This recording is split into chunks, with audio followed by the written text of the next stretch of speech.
11वी-12वीचीच एक विद्यार्थिनी आपल्याकडे आली होती आणि तिच्या डोळ्याच्या खाली खूप मोठे डार्क सर्कल्स होते.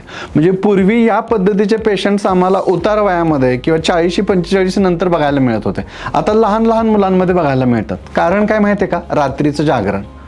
खूप लहान मुलं रात्री जागून अभ्यास करत असतात, त्यांना ती सवय लागलेली. दुसरं कारण महत्त्वाचं म्हणजे मोबाईलचा जास्त वापर.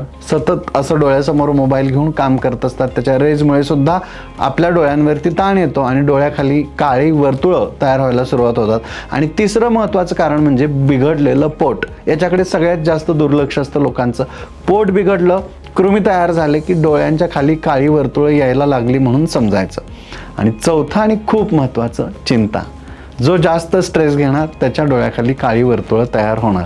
आणि म्हणून आपल्या लहान मुलांच्या डोळ्याखाली जर काळी वर्तुळं सुरू होत असतील तर आत्ताच त्याचं निदान काय आहे ते शोधा आणि त्यानुसार अगदी छोटे छोटे उपचार आहेत ते तुम्ही सुरू केले तर डोळ्याखालची काळी वर्तुळं ही लवकर गायब होतात.